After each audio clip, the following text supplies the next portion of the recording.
آپ کو سنانے کے لیے جا رہا ہوں صرف 2 پیغام، پردے کے حوالے سے، تعلیم کے حوالے سے۔ عورت کو پردہ اور تعلیم کے حوالے سے 2 پیغام دینے کے لیے جا رہا ہوں۔ آپ لوگ سننے کے لیے یہاں سے لے کر کے وہاں تک تیار ہیں؟ ہاتھ اٹھائیے انشاءاللہ۔ بہن سے زیادہ سالی پر مہربان ہوں گے، ہاتھ اٹھائیے انشاءاللہ۔ یہ دیکھیے اٹھا دیا پورا، دیکھیے چینل گواہ، دیکھ لیجیے۔ اچھا یہ زنمرید ہے بھی، زنمرید ہے۔ لوگ جب اس سے پوچھتے ہیں کہ تنویر ذکی تم اس مقام پر کیسے پہنچے، تو کہتا ہے اس میں میری بیوی کا ہاتھ ہے، جبکہ ماں بھی زندہ، انتقال کر گئی کچھ دن پہلے، اور باپ زندہ، ماں باپ کا نام نہیں لیا، بیوی کا نام لیا۔ اتنا ہوشیار ناظم ہے۔ اور کلکتہ کے جلسے والے سے کہہ رہا تھا میرا 2 ٹکٹ ہوگا۔ جلسہ والے نے کہا کہ کیوں صاحب، کوئی آپ کا خادم ہے؟ کہا خادم نہیں ہے، میری بیوی بھی ساتھ میں ہوگی۔ اتنا بڑا ہوشیار ہے، ڈبل کرایہ جلسے والے سے لیتا ہے۔ یہ ہائٹ کا چھوٹا ہے لیکن فائٹ کا بہت بڑا ہے۔ یہ جیب کٹا بھی ہے، لکڑ کٹا بھی ہے۔ اور یاد رکھیے ایک بات اور بھی آپ سے کہہ دیتے ہیں ہاتھ جوڑ کر کے، سسرال میں کبھی برابر مت رہیے گا، آئیے گا 9 دو 11 ہو جائیے گا، کیونکہ سسرال میں رہنے والا داماد اور کتا دونوں برابر۔ دھیان سے سنیے گا، جلدی سے نکل جائے گا۔ بہت خوبصورت پیغام تعلیم کے حوالے سے آپ کو سنانے کے لیے جا رہا ہوں۔ امام شافعی رحمۃ اللہ علیہ نے فرمایا اگر دودھ پینے والا بچہ ماں کی گود میں پیشاب کرے وہ بیٹا ہے، اور بدن میں پیشاب نہیں لگا، کپڑے میں پیشاب ہے، تو کپڑا اتارنے کی ضرورت نہیں ہے۔ 1 مٹھی پانی لیا مارا، 2 مٹھی پانی لیا مارا، گار لیا جھاڑ لیا، کپڑا پاک ہو جائے گا۔ بیٹا اگر پیشاب کرے، دودھ پیتا بچہ، امام شافعی فرماتے۔ لیکن اگر دودھ پینے والی بیٹی ہے، ماں کی گود میں پیشاب کرے، باپ کی گود میں پیشاب کرے، اور بدن میں پیشاب نہ لگے، صرف کپڑے ہی میں پیشاب ہے، پھر بھی 1 مٹھی 2 مٹھی پانی مار لینے سے کپڑا پاک نہیں ہوگا، کپڑا اتارنا پڑے گا، داغ دھبے چھوڑانے پڑیں گے، بدبو نکالنی پڑے گی، گارنا اور نچوڑنا پڑے گا، تب مکمل کپڑا پاک ہوگا۔ دیکھیے نقطہ، بیٹا پیشاب کرے محنت نہیں ہے، تھوڑی سی محنت میں کپڑا پاک، بیٹی پیشاب کرے دنیا بھر کی مصیبت، موٹا موٹی پاک کرنے سے کپڑا پاک نہیں، کپڑا اتارنا پڑے گا۔ دیکھیے کتنی محنت۔ پالن حقانی نے یہاں سے نقطہ نکالا، دعا کیجیے اللہ ان کی قبر کو نور سے بھر دے۔ پالن حقانی نے فرمایا جس طرح بیٹے کی پیشاب کو پاک کرنے میں محنت نہیں ہے، اسی طرح بیٹے کی تعلیم پر زیادہ محنت نہیں ہے۔ جس طرح بیٹی کے پیشاب کرنے میں زیادہ محنت ہے، اسی طرح بیٹے سے زیادہ بیٹی کی تعلیم پر محنت کرنی پڑے گی۔ کیوں؟ بیٹی 4 منزل میں پہنچتی ہے، پہلی منزل میں وہ بیٹی ہے، دوسری منزل میں وہ بیوی ہے، تیسری منزل میں وہ ماں ہے، چوتھی منزل میں وہ ساس ہے۔ جب آپ نے بیٹے سے زیادہ بیٹی کو تعلیم دی، یہی بیٹی آگے چل کر کے اچھی بیوی ہوگی، یہی بیٹی آگے چل کر کے اچھی ماں ہوگی، یہی بیٹی آگے چل کر کے اچھی ساس ہوگی۔ مرد پڑھتا ہے، اکیلا مرد پڑھتا ہے، عورت پڑھتی ہے، سارا خاندان پڑھتا ہے۔ ماں ادھر ہے، باپ ادھر ہے، بیچ میں بچہ کھڑا ہے۔ ماں مسلمان ہے، باپ مسلمان نہیں ہے۔ ماں کہہ رہی ہے بیٹا کلمہ پڑھ لے، میری طرح مسلمان ہو جا۔ باپ کہہ رہا بیٹا بھول سے کلمہ مت پڑھنا، جیسے میں مسلمان نہیں تم بھی مسلمان مت ہونا۔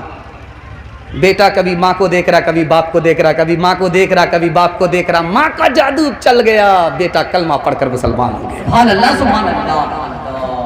بیٹی کے پاس باپ آیا، بیٹی نے بستر سمیٹ لیا، یوں سمیٹ کر کے یوں ادھر رکھ دیا۔ تو باپ نے کہا کہ بیٹی میں آیا تمہارے گھر پہ، تم نے مجھے بیٹھنے کے لیے بستر نہیں سمیٹا، کھولا، تم نے سمیٹ دیا۔ یہ بتاؤ کہ یہ بستر میرے لائق نہیں ہے یا میں اس بستر کے لائق نہیں ہوں؟ کہا کہ ابا یہ رسول اللہ کا بستر ہے، آپ رسول اللہ کے دشمن ہو، اس بستر کے لائق آپ نہیں ہو، اس لیے سمیٹ کر کے ادھر رکھ دیا۔ باپ کے دل پر ایسی چوٹ پڑی، جو باپ اسلام کا دشمن تھا، اسلام کو طلب کرنے لگا، اور طلب میں اللہ نے اسلام کی دولت سے بالا مال فرما دیا۔ تیسرا نمونہ آپ کی خدمت میں آ رہا، دھیان سے سنیے گا۔ جیسے ہی شادی ہوئی، بیوی کا انتقال ہو گیا، کوئی کیلنڈر ہی نہیں چھپا۔ اب یہ سر پکڑ کر کے بیٹھ گیا کہ زندگی میں کبھی شادی نہیں کروں گا۔ بہن کو خبر ہوئی، جلدی جلدی آئی، کہا بھائی صاحب کیا ارادہ ہے؟ جوان ہو، اللہ نے ساتھ نہیں دیا زندگی, بیوی تمہاری گزر گئی, ساتھ نہیں دیا, لیکن تمہارا ارادہ کیا ہے, دوسری شادی کرو گے؟ تو کہا نہیں, نہیں کروں گا. کہا نہیں, یہ غلطی مت کرنا, تم جوان ہو, دوسری شادی کر لو. تمہاری بہن کو پتا ہے, تمہیں مشورہ دے رہی ہے, بہن کے پاس تم سے زیادہ علم ہے, تم کو بتا رہی ہے دوسری شادی کرو, شوق سے کرو. اگر تم کو نیک اولاد ہوگی اور پھر وہ نیک کام کرے گی تو تمہاری اولاد کی ہر سانس کے بدلے تمہیں اللہ صدقہ جاریہ کا ثواب دے گا, صدقہ جاریہ عطا فرمائے گا. اب جس بھائی کا ارادہ بدل گیا, انہوں نے شادی کر لی. ایک آخری نمونے پر پیغام کو ختم کر رہا ہوں, آپ لوگ سننے کے لیے یہاں سے لے کر کے وہاں تک تیار ہے؟ دونوں ہاتھ اٹھائیے انشاءاللہ, دھیان سے سنیے گا, جلدی سے نکل جائے گا. ہارون رشید, حجاج بن یوسف کا دربار ہے. ایک عورت روتی ہوئی آئی, فریاد کیا کہ میرے 3 آدمی کو تم نے گرفتار کیا ہے, میری فریاد ہے کہ تینوں کو چھوڑ دو. حجاج نے کہا میرے کٹر دشمن ہیں, میں تینوں کو چھوڑ نہیں سکتا, ایک کو چھوڑوں گا, 2 کو پھانسی پر چڑھا کر کے رہوں گا, میرا آخری فیصلہ ہے.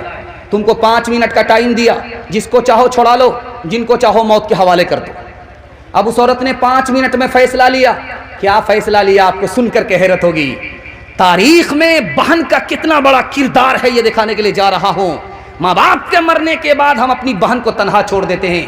بہن پر ستم کرنے والے, ہاتھ جوڑ کر کے میں آپ سے کہتا ہوں, آپ بہن پر ستم مت کیجیے, کرم کیجیے, اللہ آپ پر مہربان ہوگا. دھیان سے سنیے گا.